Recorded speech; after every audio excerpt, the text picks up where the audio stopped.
Graça e paz, querido. Estamos começando mais um Pibab Casa e nós vamos falar hoje sobre os sinais da volta de Cristo. Vamos falar sobre esse tema que está sendo muito abordado, muito falado nesses dias. E hoje nós vamos falar de algumas coisas importantes sobre a volta de Jesus, né? Eu quero trazer durante esses dias de isolamento algumas reflexões sobre o tema da volta de Jesus. Quero trazer algumas mensagens, né, alguns sinais que a Bíblia fala. E hoje nós vamos falar desse primeiro sinal e mais importante da vinda de Jesus, né?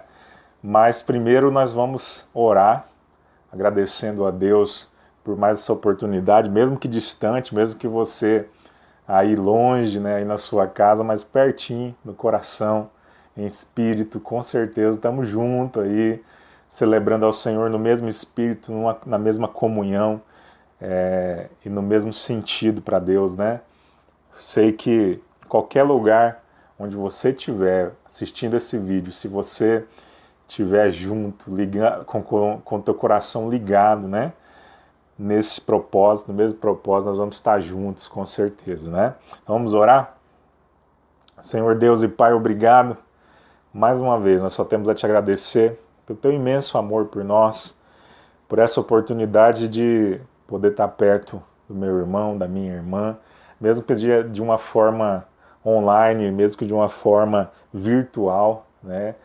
Nós podemos estar juntos. Então, obrigado, Senhor, e abençoa esse estudo, fala conosco. Nós queremos meditar e refletir na tua palavra, porque nós somos o teu povo, povo que ama estar na sua presença e ama aprender as coisas do Senhor. Obrigado em nome de Jesus. Amém. Agora vamos falar sobre os sinais da volta de Cristo, né? Eu quero ser aqui breve com você, embora vai ser difícil, vai ser muito difícil ser breve com esse tema, mas Deus colocou algumas coisas assim, interessantes no meu coração a respeito dos sinais da volta de Cristo, porque quando a gente fala assim dos sinais da volta de Jesus, a gente sempre pensa assim, a gente fica preocupado, né? Fica pensando em tantas coisas, tantas profecias, tantas coisas que todo mundo diz, todo mundo anda dizendo por aí, né? E muitas coisas até trazem até perturbação para o coração das pessoas, medo, né? E nesse tempo que nós estamos vivendo, muito tem se falado sobre isso. E eu quero esclarecer algumas coisas aqui. Vou fazer várias semanas, né, com esse tema dos sinais da volta de Cristo, e essa aqui é a abertura. Essa é a abertura dessa série de mensagens que nós vamos fazer nas células, tá bom? Então eu peço que você vá me perdoando aí, porque sou tímido, tá? Sou tímido, tá, gente? E aí eu tenho que me preocupar com a câmera aí, com estar na posição correta, né? Se eu tô aparecendo ou não aí, se tá bom o áudio ou não. Então são bastantes preocupações aí pra gente ter, né? E às vezes a gente fica meio preocupado aqui e se perde um pouco aqui no mais importante, que é a mensagem, né? Mas com certeza vai ser bênção. Tô fazendo com todo amor e carinho para você, meu irmão, para que você possa desfrutar, né, desse Pibab Casa com bastante qualidade, nos dois sentidos. Qualidade no que diz respeito ao espiritual, ao que diz respeito à explanação da palavra, ao aprendizado, ao crescimento espiritual, e também no sentido aí de ter uma boa qualidade de áudio e de vídeo, né, com todas as limitações que a gente tem, né? Mas vamos lá, né? Os sinais da volta de Cristo, né? Nós vamos ler a palavra de Deus lá em Atos do 1 ao 11. Começar com esse texto, Atos capítulo 1, do versículo 1 ao versículo 11. Vamos ler esse texto então? Vou ler bem rapidinho, então você preste atenção aí, pega a tua Bíblia também, tá bom? Para você estar acompanhando. A minha versão aqui é a versão... não sei a versão, tá bom? não sei a versão, eu costumo usar a NVT, mas eu creio que essa aqui é a normal. Então vamos lá. Fiz o primeiro tratado, ó Teófilo, acerca de tudo que Jesus começou, não só a fazer, mas a ensinar, até ao dia em que foi recebido em cima, depois de ter dado mandamentos pelo Espírito Santo aos apóstolos que escolhera, aos quais também, depois de ter padecido, se apresentou vivo com muitas e infalíveis provas, sendo visto por eles por espaço de 40 dias, e falando das coisas concernentes ao reino de Deus. E estando com eles, determinou-lhes que não se ausentassem de Jerusalém, mas que esperassem a promessa do Pai, que disse ele, de mim ouvistes. Porque na verdade João batizou com água, mas vós sereis batizados com o Espírito Santo, não muito tempo depois desses dias. Aqueles, pois, que se haviam reunido, perguntaram-lhe, dizendo, Senhor, restaurarás tu neste tempo o reino a Israel? E disse-lhes, não vos pertence saber os tempos ou as estações que o Pai estabeleceu pelo seu próprio poder, mas recebereis a virtude do Espírito Santo que há de vir sobre vós, e ser-me-eis testemunhas, tanto em Jerusalém quanto em toda a Judéia e Samaria, e até os confins da terra.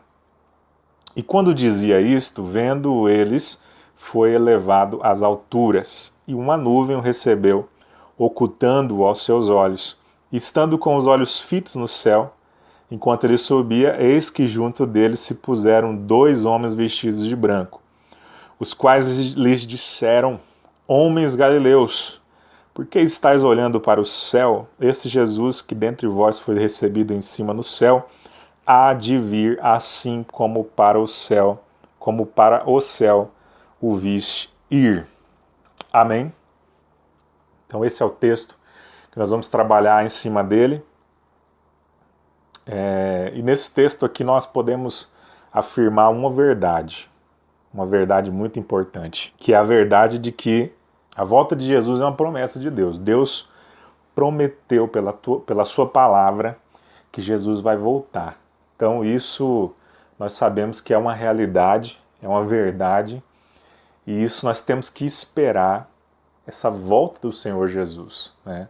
A palavra de Deus diz aqui que os discípulos viram Jesus subindo para o céu, sendo assunto aos céus, e eles ficaram olhando admirados para o céu, e de repente os anjos apareceram e falaram, olha, varões, não fiquem assim olhando para cima, né? Olha aqui para a terra, olha para baixo aqui.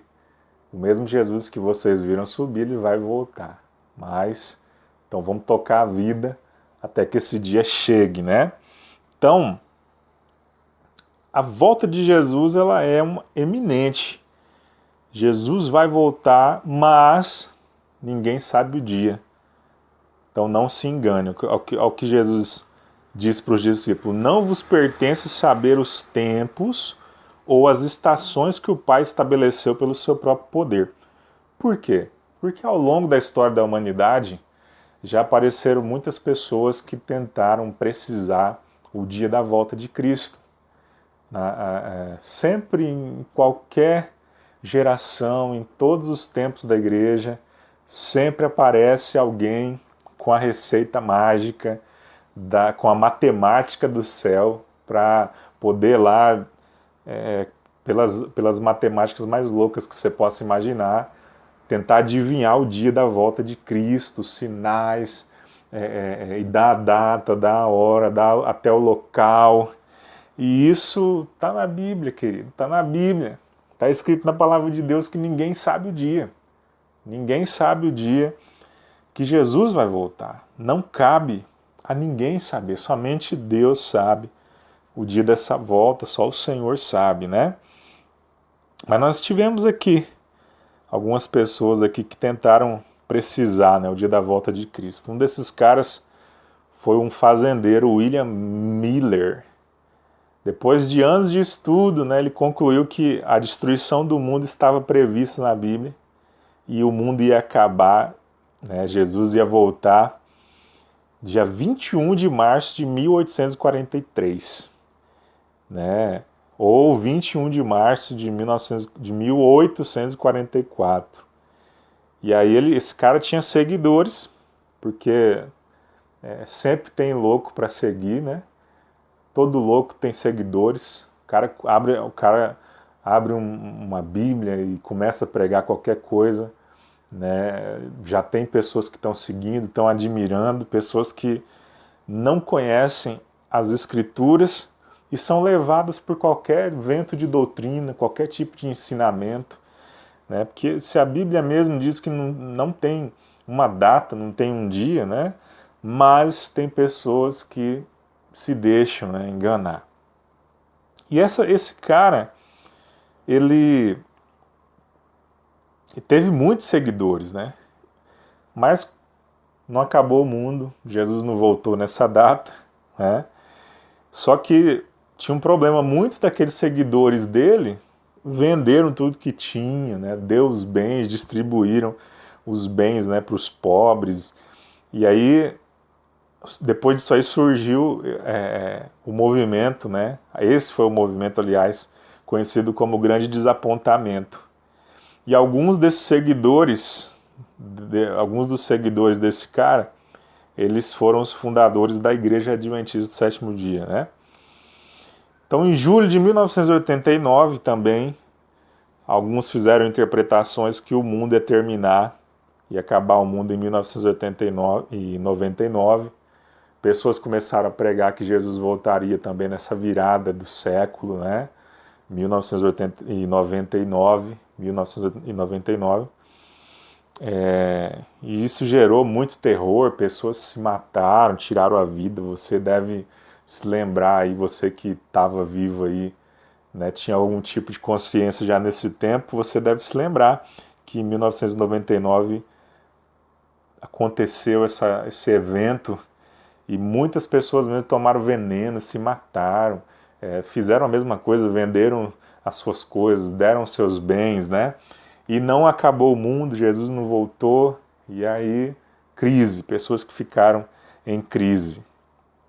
Em 2008 também, o ministro Ronald Wayland, da Igreja de Deus, disse que centenas de milhões de pessoas morreriam a partir de 2006 e que começaria o pior momento da história humana. Ele previu também que no outono de 2008, os Estados Unidos deixariam de ser uma potência e não existiriam mais, os Estados Unidos ia ser destruído, Jesus voltaria em 2008. Então, são as previsões aí dessas pessoas que dizem que tiveram uma revelação, ou que fizeram um cálculo matemático e previram a volta de Cristo e com certeza nada aconteceu. E eu quero avisar uma coisa para você, vão continuar surgindo pessoas aí que vão falar, precisar o dia da volta de Cristo, e não acredite na palavra. Se nós lêssemos a Bíblia verdadeiramente, nós não seríamos enganados. Então não se engane, não caia em lorotas, não caia em conversa de profetas, de falsos profetas. Olha aqui, toda profecia, ela tem que ser pautada na palavra. Tudo que alguém disser, um pregador, um pastor, pergunta lá, está na Bíblia? Se alguém disser uma coisa para você, pergunta lá, está na Bíblia? Onde é que está na Bíblia isso aí? Por quê, queridos? A Bíblia, a palavra de Deus é o nosso guia, o que nos conduz. Amém? Então vamos ser mais, como que eu posso dizer? Nós precisamos ser mais assim, mais examinadores da palavra, tá bom? Vamos fazer isso.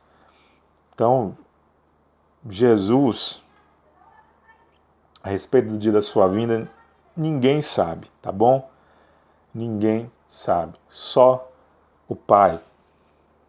Ok? Mas nós temos que entender algo. Nós temos que entender que Jesus, quando ele subiu, ele nos deu uma missão, né? E essa missão, ela vai ser responsável pelo primeiro grande sinal da volta de Cristo, né? A missão que Jesus nos deu foi pregar o Evangelho. Amém? Olha só o que diz a palavra. Mas recebereis a virtude do Espírito Santo, que há de vir sobre vós, e ser-me-eis testemunhas, tanto em Jerusalém como em toda a Judéia e Samaria, e até aos confins da terra. Amém?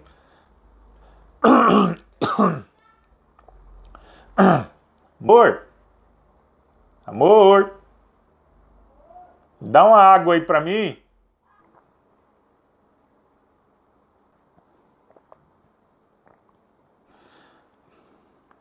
Então as pessoas elas estão preocupadas com o dia da vinda de Jesus, elas estão preocupadas em tentar datar esse dia, né? E Jesus fala, a Bíblia diz que não é interessante você saber, tentar entender, tentar querer descobrir o dia da vinda dele. O interessante, o mais importante, e é aquilo que nós devemos saber e buscar, é que nós temos uma missão. O mais importante é entender isso. Você tem uma missão.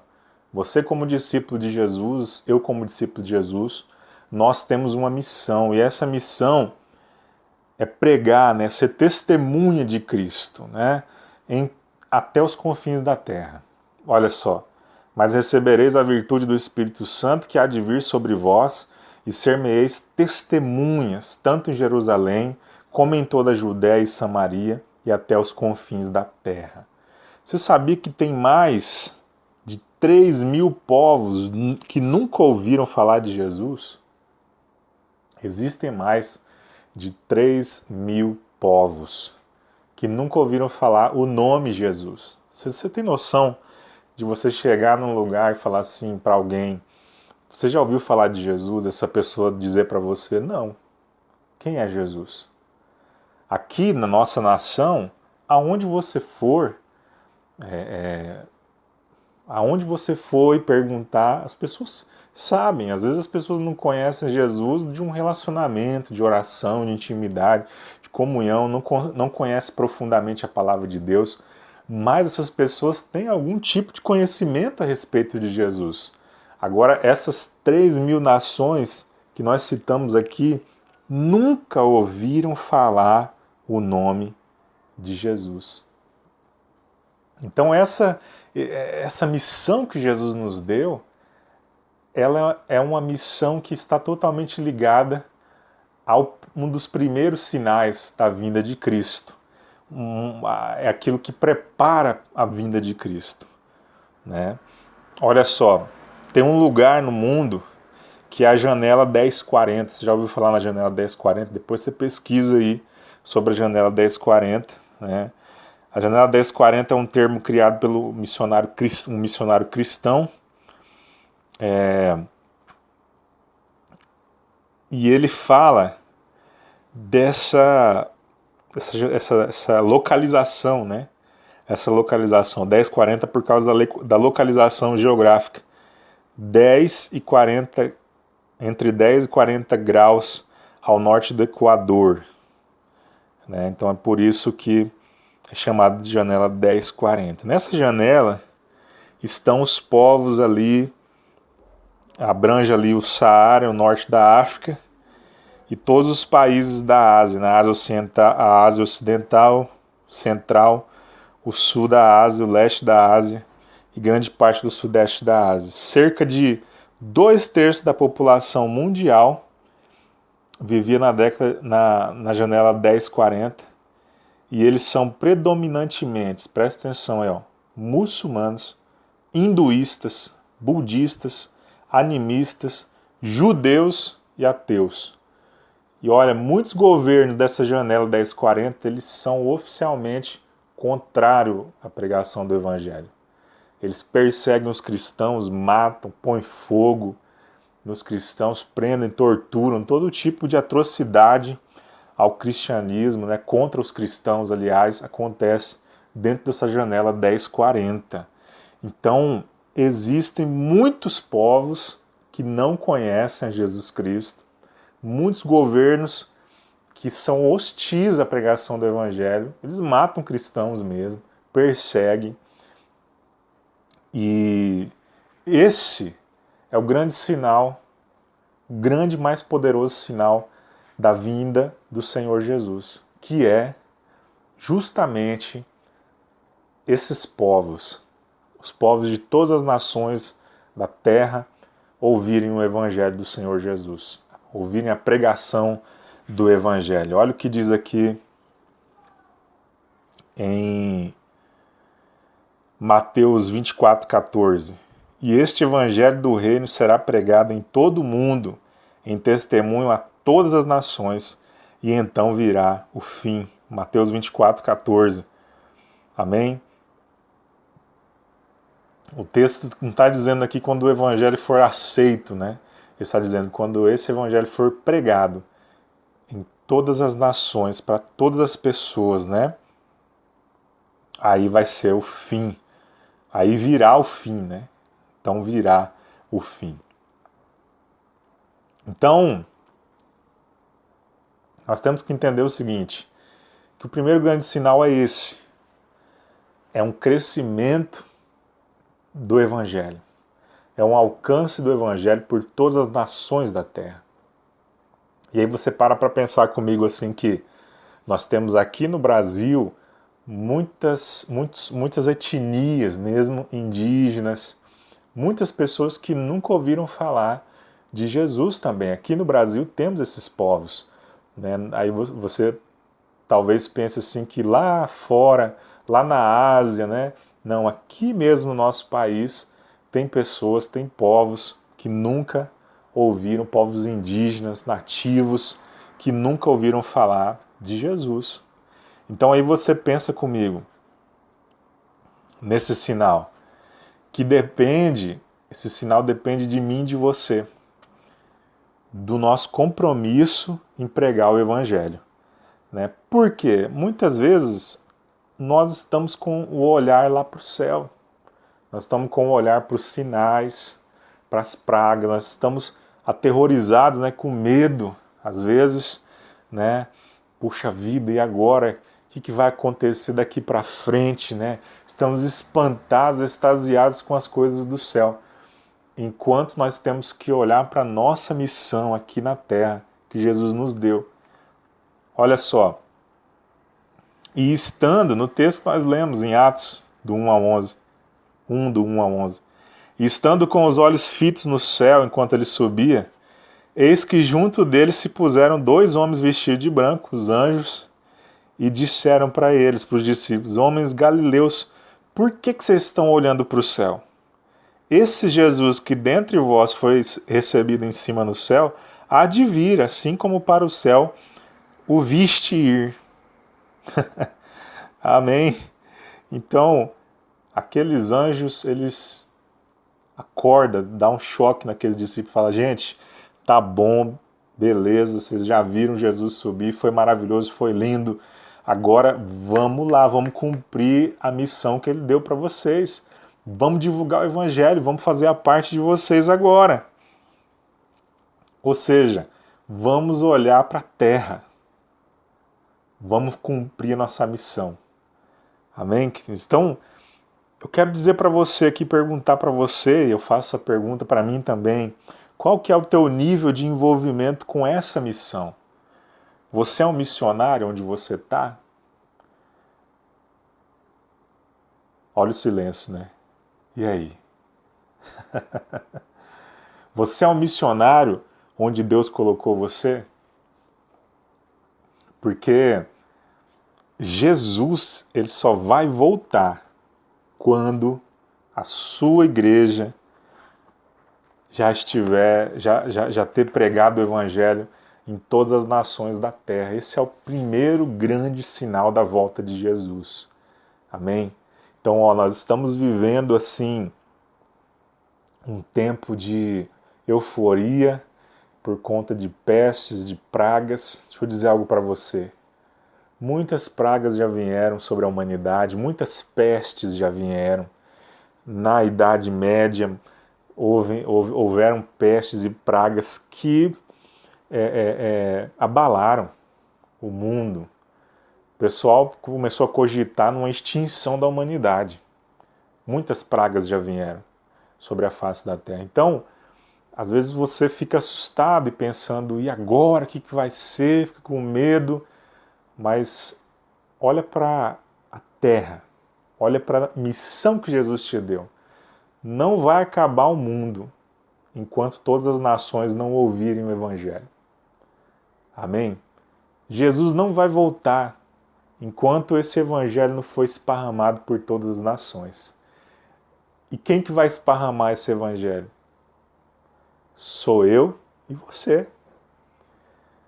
Aonde que nós vamos esparramar? Você vai esparramar lá nos ambientes onde Deus plantou você. E eu vou pregar o Evangelho onde Deus também me plantou, para as pessoas que eu tenho condições de pregar. Então, cada um de nós vamos, como discípulos de Jesus, cumprir o chamado, cumprir o ID, cumprir a missão de anunciar o Evangelho do Senhor. Por quê? Disso depende a volta do Senhor. Disso depende a volta de Cristo. A igreja anunciar o Evangelho. Então, por muito tempo, nós pensamos assim que somente pastores e missionários eles eram enviados para evangelizar, para pregar, para ganhar pessoas para Jesus, para anunciar o Evangelho. Mas não. Você, cada discípulo, recebeu esse ID, recebeu essa missão. Cada um de nós temos esse compromisso de anunciar o Evangelho onde nós formos. Então, aí no seu trabalho você é um missionário. Lá no seu trabalho, aliás, você é um missionário.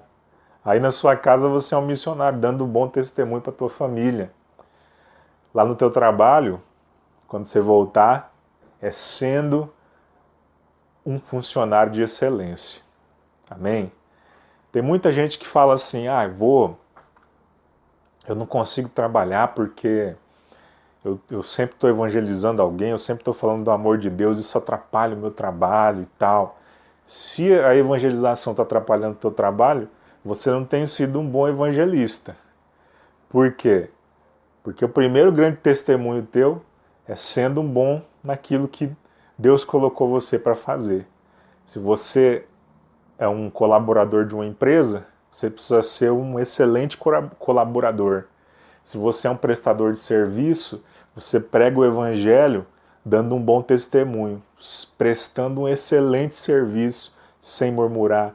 Você vai sofrer muitas afrontas, lógico, né? Fazendo no teu dia a dia, no contato que nós temos com as pessoas, nós somos muito provados e o diabo usa muitas pessoas para tirar a gente do foco, mas é nisso que você tem que entender que você está testemunhando Jesus em tudo que você faz e por onde você anda. Amém? Então, vamos adiantar a volta de Cristo, pregando o Evangelho para as pessoas, ganhando vida para Jesus, anunciando, amém? Quando esse Evangelho for anunciado, for pregado, as pessoas podem não aceitar, mas ele vai ser pregado, amém? Ele vai ser anunciado. E assim, Jesus virá, amém? Então, o primeiro grande sinal é o sinal da evangelização global. Esse é o primeiro grande sinal da volta de Cristo, amém? E vamos cumprir nosso papel e fazer nossa parte. Vamos orar então? Aí onde você está, pega na mão da pessoa que está do seu lado aí e vamos fazer uma oração. Pai, em nome de Jesus, obrigado por essa célula, obrigado por essa palavra. Nos abençoe, Paizinho, nos usa, nós queremos adiantar a tua vinda. Então nos usa de uma forma poderosa para anunciar o Evangelho com a boca, com a vida, com todo o nosso ser. Nós agradecemos ao Senhor, em nome de Jesus, e pedimos abençoa o nosso lar, abençoa a nossa nação, que esse tempo, Senhor, de isolamento, esse tempo de crise passe depressa e que nós possamos estar juntos como igreja, celebrando ao Senhor. pessoalmente, no contato pessoal. Obrigado, Senhor, por mais essa célula, por mais esse Pibab Casa. Te agradecemos em nome de Jesus. Amém. Amém? Fica na paz, Deus abençoe você grandemente e até a próxima. Até o próximo Pibab Casa. Tchau, tchau.